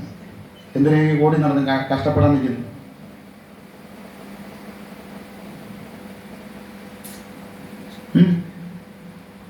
പള്ളി വന്നിരുന്നിട്ടോ കർത്തൃമേശയുടെ അപ്പം കുറഞ്ഞു പോയെന്ന് പറഞ്ഞ് ബഹളം ഉണ്ടാക്കി കളയുന്നിട്ട്. എൻ്റെ അവരുടെ സ്വഭാവം എന്താണെന്നറിയാമോ? ആരാൻ്റെ ബൈക്കിൻ്റെ പുറകെ കറങ്ങി നടക്കുക, പാർക്കിലും ബീച്ചിലും പോവുക, അവിടെ ഇരുന്ന് ഐസ്ക്രീം നുണഞ്ഞ് കഴിക്കുക. രാത്രി 12 മണിയായാലും 1 മണിയായാലും നിർത്തത്തില്ല മെസ്സേജ്. ഉറങ്ങിയോ? ഉറങ്ങിയിട്ടില്ല. ഉറക്കം വരുന്നില്ല. എന്താണെന്നറിയില്ല, ഉറക്കം വരുന്നില്ല. എനിക്കങ്ങ് കാണാൻ കൊതിയാകുക. എടാ, പെറ്റു വളർത്തി പ്രാപ്തിയാക്കിയ തന്തേണ്ണൻ തള്ളേൻ്റെ അടുത്ത് നിനക്ക് ഇതുവരെ ഒന്നും നേരാവണ്ണം കാണാൻ നിനക്ക് മനസ്സ് വന്നിട്ടില്ല. സ്വത്രം പറഞ്ഞില്ലല്ലോ.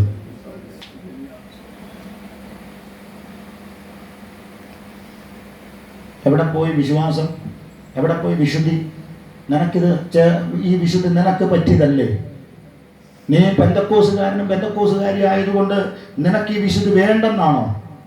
തെറ്റി. ഇത് നിനക്കുള്ള പ്രമാണമാണ്. കരമുയർത്തി ഹല്ലേലൂയ പറ. ഈ പ്രമാണം വിട്ട് ഇടത്തോട്ടോ വലത്തോട്ടോ മാറാൻ നിനക്ക് അനുവാദമില്ല. ഹല്ലേലൂയ. എത്ര പേര് ഇന്ന് രാത്രി സന്തോഷത്തോടെ ആമേൻ പറയുന്നു? ഇങ്ങനെയുള്ളവരെ വിട്ടൊഴിയണം എന്ന് പറഞ്ഞാൽ അവിശ്വാസികളുമായിട്ട് ഒച്ചയ്ക്ക് പറയണേ. കേൾക്കാൻ വേണ്ടിയിട്ടാണ്. പിന്നെ ഞാൻ നിങ്ങളോട് ചോദിക്കേണ്ട കാര്യം ഞാൻ അങ്ങ് പറഞ്ഞാൽ പോരായിരുന്നു. ഇല്ലേ പാസ്റ്റർ? ശരിയല്ലേ? ഇണയില്ല പിണ കൂടരുത്. പാസ്റ്റർ എന്നെ കഴിഞ്ഞ ദിവസം അവിടെ കൊണ്ട് വിട്ടതാ. പാസ്റ്ററെങ്കിലും എൻ്റെ കൂടെ നിൽക്കണം. സ്തോത്രം. ഇവരാരും മിണ്ടുന്നില്ല. സ്തോത്രം. അവിശ്വാസികളുമായി ഇണയില്ല പിണ കൂടരുത്. നമ്മുടെ ഇണയും പിണയും തുണയല്ല അവിടെയാ. പാസ്റ്റർ ഇല്ലേ? നമ്മുടെ ഇണയും പിണയും തുണയൊക്കെ രാത്രിയിൽ കഴിഞ്ഞ ദിവസം ഒരു ഒരു ഒരു ഒരു കൗൺസിലിങ്ങിന് എൻ്റെ അടുത്ത് ഒരു കൊച്ചിനെ കൊണ്ടുവന്നു. ഞാൻ പറഞ്ഞ് മക്കളെ നിൻ്റെ മൊബൈലൊന്നും തരാൻ പറഞ്ഞു. അടുത്തിരുത്തി ഞാനും എൻ്റെ ഭാര്യയുണ്ട്. മൊബൈൽ നോക്കിയപ്പോൾ എൻ്റെ പൊന്നച്ച നമുക്കൊക്കെ മൊബൈൽ ഉണ്ടായിരുന്ന സമയത്തും ഇല്ലാതിരുന്നത് ഇതുപോലെ മെസ്സേജ് അയക്കാനൊന്നും എന്തായാലും അങ്ങനെയുള്ള ബുദ്ധിയൊന്നും നമുക്ക് എന്ത് ചെയ്തിട്ടില്ല ഇതുവരെ. ഞാൻ ഇവർക്കൊക്കെ എവിടെ നീ വാക്ക് കിട്ടുന്നതെന്ന് എനിക്കറിയാം. ഇത്രയും പ്രസംഗം നടത്തുന്ന എനിക്ക് പോലും അതിനനുസരിച്ചുള്ള വാക്കുകൾ എന്ത് ചെയ്യുന്നില്ല. മാൻമിഴി കണ്ണ് പോലെയുള്ള കണ്ണുകൾ കണ്ടാണ് ഞാൻ എന്ത് ചെയ്യുന്നത്, ഉറങ്ങുന്നത്. നിന്റെ മുല്ലമുട്ട് പോലെയുള്ള പല്ലുകൾ കാണുമ്പോൾ എനിക്ക്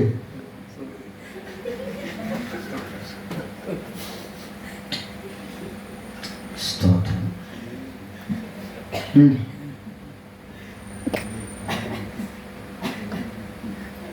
ഈ എഴുതി കൊടുത്തവൻ പല്ല് തേച്ചിട്ട് 4 ദിവസമായി. അവൻ മര്യാദയ്ക്കൊന്ന് അലക്കി തേച്ച് കുളിച്ചിട്ട് 2-3 ദിവസം. ഇവൻ വരുന്നത് തന്നെ മറ്റേ ഈ 407-ന്റെ അകത്ത് കച്ചി കൊണ്ടുവരുന്ന പോലെ ഇവൻ വരുന്നത്. സകല കാട്ടുമൃഗങ്ങളും അവൻ്റെ തലയിലുണ്ട്. എടാ ആദ്യം പോയി അടിച്ച് നനച്ച് നീ ഒന്ന് കുളിക്കും. കുഞ്ഞെ ആദ്യം പോയി മര്യാദയ്ക്ക് അപ്പനും അമ്മയ്ക്കും കീഴ്പ്പെട്ട് ജീവിക്ക്. ഒരു സ്തോത്രം പറഞ്ഞില്ല നിങ്ങൾ? ഇവിടെ വന്നിരുന്ന് ആലയത്തിന്റെ അകത്ത് കയറി നമ്മുടെ സഭയെക്കുറിച്ച് മാത്രമല്ല, ഇവിടെ ആയതുകൊണ്ട് ഞാൻ ഇവിടെ ഉള്ളവരെ മാത്രമേ പറയത്തുള്ളൂ, എനിക്ക് പുറത്തുള്ളവരെ പറയേണ്ട കാര്യമില്ല. ആദ്യം നീ ഒന്ന് അടിച്ച് നനച്ച് കുളിക്ക്. ആദ്യം നിന്റെ അപ്പനും അമ്മയ്ക്കും കീഴ്പ്പെട്ട് ജീവിക്ക്.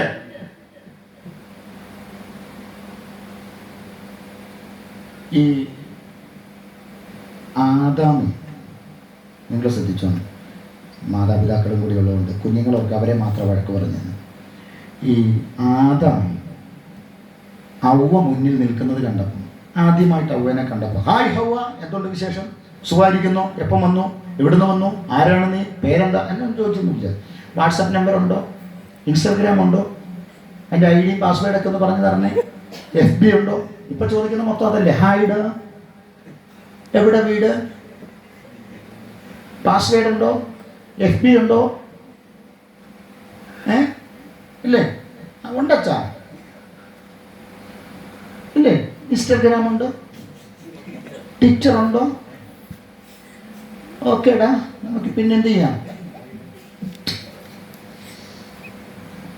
അവനെ കണ്ടപ്പം ആദാം ഓടിച്ചെന്ന്, ഹായ് സഹോദരി, എന്നുണ്ട് വിശേഷം, സുഖമായിരിക്കുന്നു. ഇപ്പം ചില അച്ചായന്മാർക്കുള്ളൊരു സൂക്കേടും അമ്മാമ്മമാർക്കുള്ള സൂക്കേട്, കയ്യെ പിടിച്ച് സ്വോത്രം പറഞ്ഞില്ലേ അവർക്ക് എന്ത് ചെയ്യത്തില്ല, സ്വോത്രം വരത്തില്ല.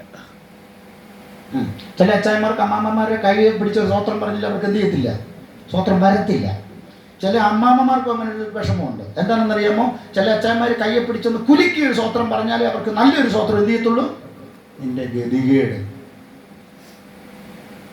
നിങ്ങൾ ശ്രദ്ധിച്ചേ. ഈ ആദാം ഹവ്വനെ ആദ്യം കണ്ടപ്പം പറഞ്ഞൊരു വാക്കുണ്ട്, എന്നാണെന്നറിയാമോ, എൻ്റെ അസ്ഥിക്ക് അസ്ഥിയും എൻ്റെ മാംസത്തിന് മാംസവുമായവൾ.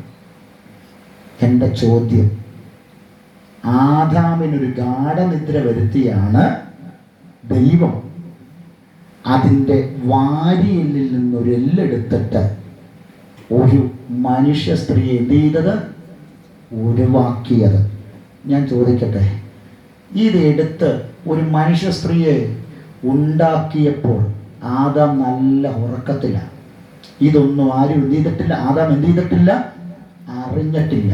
പക്ഷെ എൻ്റെ ചോദ്യം, ഈ ഒരു ചിന്ത ആദാമിന് ആരും പറഞ്ഞു കൊടുത്തതല്ല, അവൻ്റെ അസ്ഥിയിൽ നിന്ന് പുറത്തെടുക്കുവാൻ സർവശക്തനായ ദൈവത്തിന് കഴിയുമെന്നുള്ള ഒരു ജ്ഞാനവും ഒരു അറിവും സ്വർഗം അവന് പകർന്നിട്ടുണ്ട്. അല്ലാതെ ആ വീട്ടിലിരിക്കുന്ന പെമ്പർന്നത്തിന് അവൻ കുനിച്ചു പിടിച്ച് മുതുകൻ തിരിച്ചിട്ട് ഇവിടെ വന്നിരുന്ന് സ്വോത്രം പറയാൻ നിൽക്കരുതെന്നാണ് ഞാൻ പറഞ്ഞതിൻ്റെ ആശയം. നിങ്ങൾ എൻ്റെ കൂടെ ഉണ്ടല്ലോ. ആരാം ഒറ്റ വാക്ക്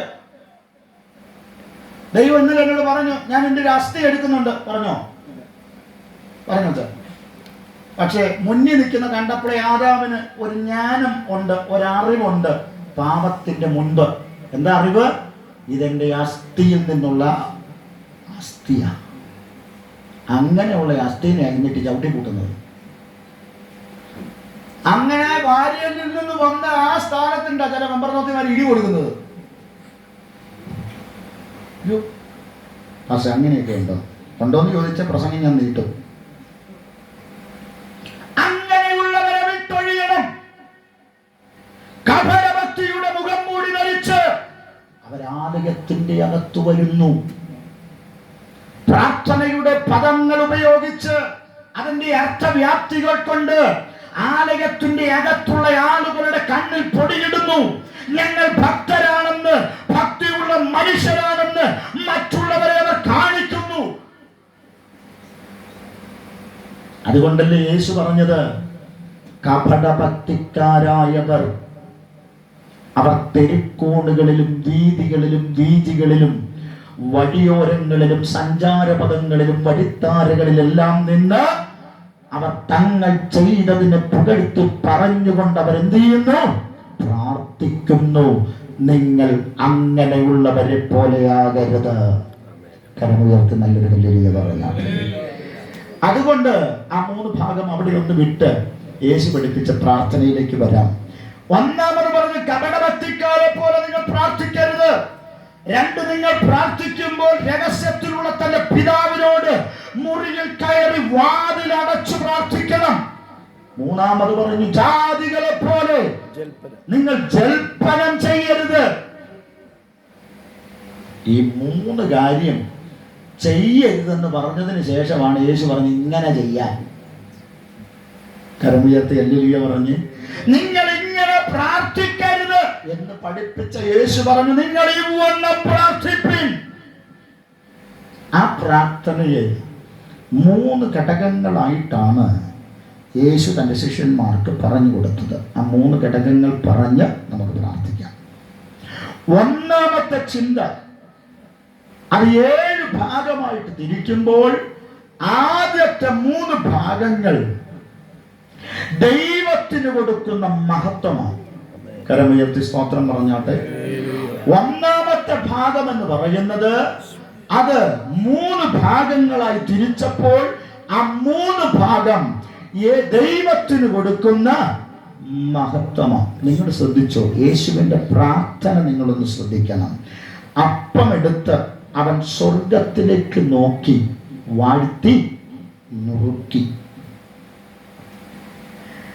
യേശു ക്രൂശിൽ നാണിമേൽ 2 കള്ളന്മാരുടെ നടുവിൽ കാൽവറിയുടെ കുലക്കളത്തിൽ ആകാശത്തിനും ഭൂമിക്കും മധ്യേ തൂങ്ങിക്കിടക്കുമ്പോൾ യഹൂദന്മാരുടെ രാജാവെന്ന അവകാശവാദം ഉന്നയിച്ച് സകല റോമൻ സാമ്രാജ്യവും അവനെതിരെ അവഹേളനത്തിന്റെ പദപ്രയോഗങ്ങൾ ഉരുവിട്ട് കടന്നു വരുമ്പോൾ നിങ്ങൾ ശ്രദ്ധിച്ചോ? ആമേൻ. യേശു ആ ക്രൂശിൽ കിടന്നു കൊണ്ടുപോലും തൻ്റെ പിതാവിന് മഹത്വം കൊടുത്തുകൊണ്ടാണ് തൻ്റെ പദപ്രയോഗങ്ങൾ വരെ അവസാനിപ്പിക്കുന്നത്. കരമുയർത്തി ഹല്ലേലൂയ പറഞ്ഞാട്ടെ. എന്ന് പറഞ്ഞാൽ നമ്മുടെ പ്രാർത്ഥന എന്ന് പറയുന്നത് കേവലം പദങ്ങൾ കൊണ്ട്, ആലങ്കാരികമായ വാക്കുകൾ കൊണ്ട് ആമേൻ നമ്മുടെ ആലയത്തിന്റെ അകത്തളത്തിൽ കോരിത്തെരിപ്പിക്കുന്ന ആമേൻ നിലവാരത്തിലുള്ള പ്രാർത്ഥനകൾ നയിക്കുവാനും നടത്തുവാനും അല്ല യേശു നമ്മളെ പ്രാർത്ഥിക്കാൻ പഠിപ്പിച്ചത്. നിങ്ങൾ ഇവണ്ണം പ്രാർത്ഥിപ്പിൻ. നിങ്ങൾ പ്രാർത്ഥിച്ചു തുടങ്ങുമ്പോൾ ദൈവത്തിന് മഹത്വം കൊടുത്തു പ്രാർത്ഥിക്കണം. എന്തുകൊണ്ടാണ് ദൈവത്തിന് മഹത്വം കൊടുക്കേണ്ടത്? അവൻ മഹത്വവാനായ ദൈവമായതുകൊണ്ട്. എന്തുകൊണ്ടാണ് ദൈവത്തിന് സകല മാനവും പുകഴ്ചയും കൊടുക്കേണ്ടത്? ആ മഹത്വത്തിന് യോഗ്യനായവനായതുകൊണ്ട്. അതുകൊണ്ട് നേരത്തെ പറഞ്ഞ പദം കടമെടുത്തു പറയാം. അഖിലാണ്ട മണ്ഡലത്തെ മുഴുവൻ അണിയിച്ചൊരുക്കിയ സർവശക്തനായ ദൈവത്തിന് സകല മാനവകുലത്തിലും തൊട്ട മനുഷ്യൻ പ്രാർത്ഥിക്കുമ്പോൾ അവന് സകല മഹത്വവും കൊടുത്തുകൊണ്ട് വേണം പ്രാർത്ഥന ആരംഭിക്കുവാൻ. കണ്ടോ? ഇവിടെ യേശു അത് പഠിപ്പിച്ചതിന്റെ ഒന്നാമത്തെ കാരണം കപടഭക്തിക്കാർ അവർക്ക് മഹത്വം കൊടുത്ത് പ്രാർത്ഥിക്കുന്നത് കൊണ്ടാണ്. അതുകൊണ്ട് മനുഷ്യർ പ്രാർത്ഥിക്കുന്നത് പോലെ നിങ്ങൾ പ്രാർത്ഥിക്കരുത്. ഞാൻ പഠിപ്പിക്കാം പ്രാർത്ഥന എങ്ങനെ. നിങ്ങൾ ദൈവത്തിന് മഹത്വം കൊടുക്കണം, ദൈവത്തിന് സകല പുകഴ്ചയും കൊടുക്കണം. പദം വിടുന്നു. രണ്ടാം ഭാഗം 7 ചിന്തകളായി 7 കാര്യങ്ങളായി തിരിച്ചിരിക്കുന്ന ആ പ്രാർത്ഥനയെ വിവിധ 3 ഘട്ടങ്ങളായി തിരിക്കുമ്പോൾ അതിന്റെ അടുത്ത 3 ഭാഗങ്ങളിലേക്ക് തിരിച്ചു എന്ന് പറഞ്ഞാൽ 3 മുതൽ 6 വരെ 4 മുതൽ 6 വരെയുള്ള ചിന്തകൾ എന്ന് പറയുന്നത് രണ്ടാമത്തെ കാര്യം ദൈവത്തിന് മഹത്വം കൊടുക്കുക. 2 നിങ്ങളുടെ ആവശ്യങ്ങൾ ദൈവത്തോട് പറയണം. അപ്പൊ ദൈവത്തിന് മഹത്വം കൊടുത്തതിന് ശേഷം വരുന്ന അടുത്ത കാര്യമാണ് നമ്മുടെ വിഷയങ്ങൾ. ഇത് നമ്മുടെ പ്രാർത്ഥന എന്നൊക്കെ പറഞ്ഞാൽ നിങ്ങൾ ശ്രദ്ധിച്ചിട്ടുണ്ടോ? നമ്മുടെ ആരാധനയുടെ അനുഗ്രഹത്തിന് വേണ്ടി ആത്മാവ് ഹേമിപ്പിക്കുന്ന സഹോദരിമാരുടെ ഭാഗത്തു നിന്നൊരാൾക്കും സഹോദരന്മാരുടെ ഭാഗത്തു നിന്നൊരാൾക്കും ശക്തിയോടെ ശബ്ദമുയർത്തി ഇപ്പോൾ പ്രാർത്ഥിക്കുന്നതായിരിക്കും. സഹോദരന്മാരും പ്രാർത്ഥിക്കുന്ന ഒരു വിഷയം തന്നെയാണ്. വിഷയത്തിന്റെ അർത്ഥവ്യാപ്തിക്ക് മാത്രമേ, പദങ്ങൾക്ക് മാത്രമേ വ്യത്യാസമുള്ളൂ. പക്ഷെ പ്രാർത്ഥിക്കാൻ പറഞ്ഞ വിഷയം എന്താണ്? ആരാധനയുടെ അനുഗ്രഹം. പക്ഷേ വീട്ടിലുള്ള കോഴി മുട്ടയിടും. കർത്താവേ, ആ മുട്ട താഴെ വീണ് പൊട്ടാതെ വണ്ണം ദൈവത്തിന്റെ കരവും കരുതലും ആ കോഴിയോടും കോഴിക്കൂടിനോടും കൂടെ ഇരിക്കണം. ഞങ്ങൾ തിരിച്ചു വരുന്നത് വരെയും ഞങ്ങളുടെ വീടിന് കാവലായി എന്ത് ചെയ്യണം? നിർത്തണം. ദൂതന്മാരുടെ ഒരു സഞ്ചയം മുഴുവൻ ഞങ്ങളുടെ വീടിന് ചുറ്റും എന്ത് ചെയ്യണം? ഇറങ്ങണം. അഗ്നിമയമായ രഥങ്ങളാലും കുതിരകളാലും എന്ത് ചെയ്യണം? ആമേൻ, ഞങ്ങളുടെ ഭവനത്തെ വലയം ചെയ്യണം. എന്തൊരു പരിപാടിയാണെന്നറിയാമോ? യേശുവിനെ നമ്മുടെ വീട്ടിൽ സെക്യൂരിറ്റി ആയിട്ട് നിർത്തിയിട്ടാണ് നമ്മൾ ഇങ്ങോട്ട് വന്നേക്കുന്നത്. നമ്മുടെ പ്രാർത്ഥനയാ. കോഴി മുട്ടയിടും. ആ മുട്ട താഴോട്ട് എന്ത് ചെയ്യരുത്? വീണത് പൊട്ടരുത്. ദൈവമേ, അത് തൃക്കരങ്ങളിൽ ഏറ്റുവാങ്ങണം.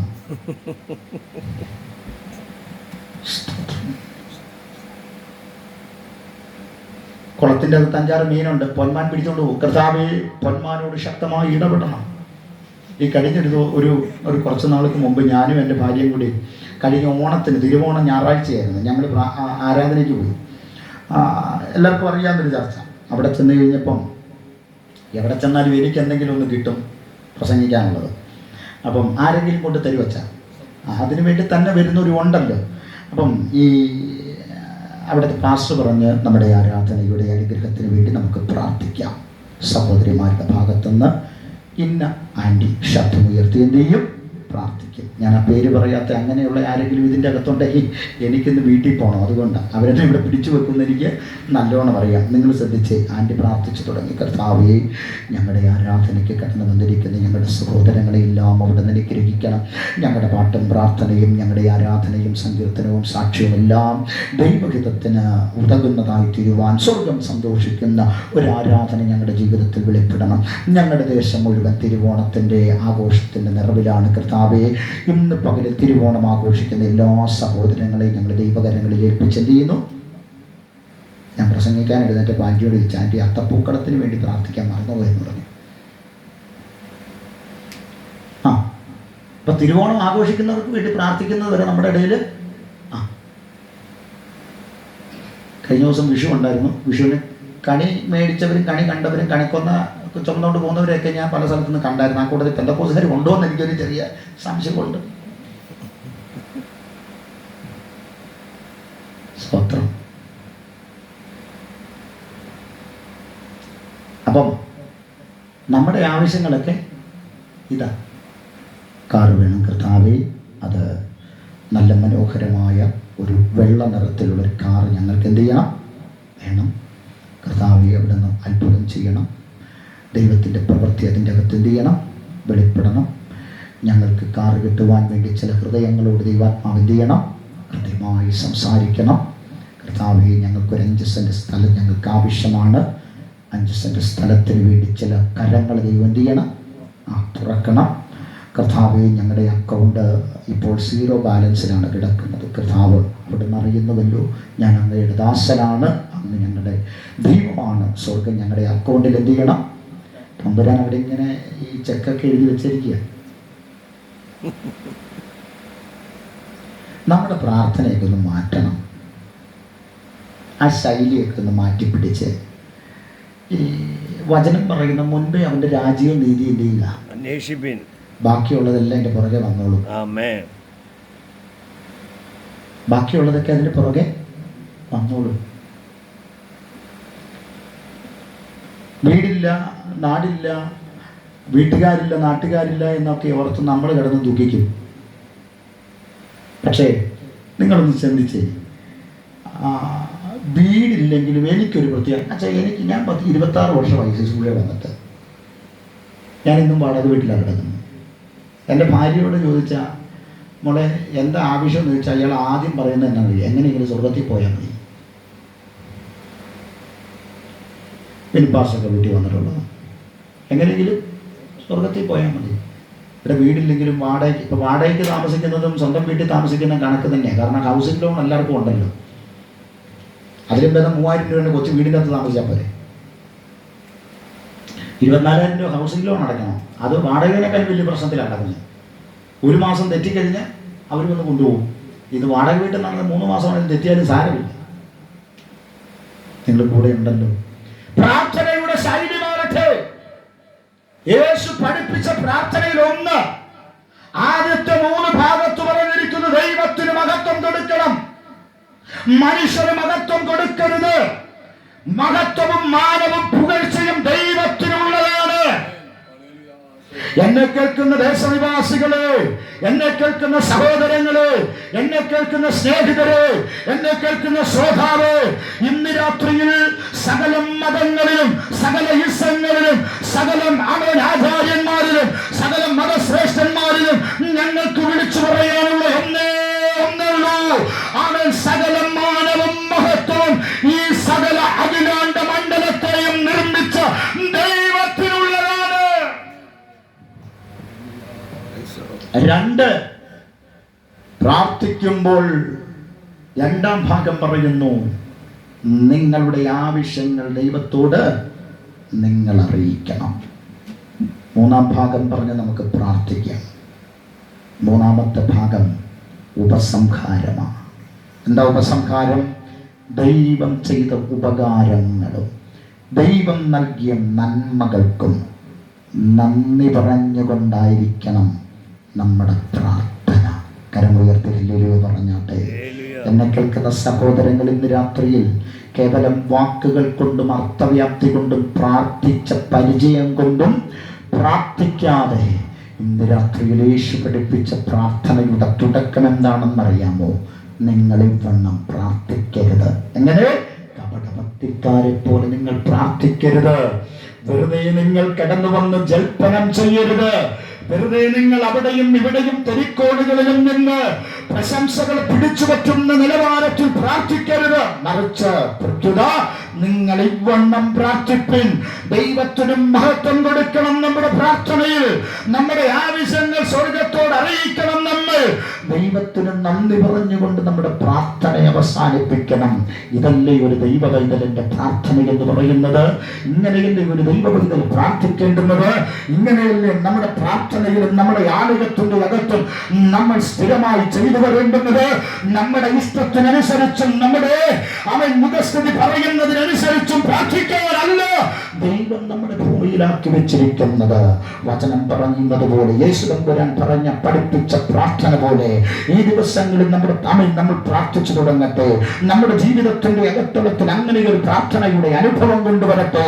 നമ്മുടെ ആലയത്തിന്റെ അകത്തളത്തിൽ നമ്മുടെ കുഞ്ഞുങ്ങൾ, നമ്മുടെ മാതാപിതാക്കൾ അങ്ങനെ പ്രാർത്ഥിച്ചു തുടങ്ങട്ടെ. എല്ലാ കണ്ണുകൾ ദൈവസന്നിധിയിൽ ഇടയട്ടെ. പ്രാർത്ഥനയ്ക്കായി സമയത്ത് വേർതിരിക്കാം.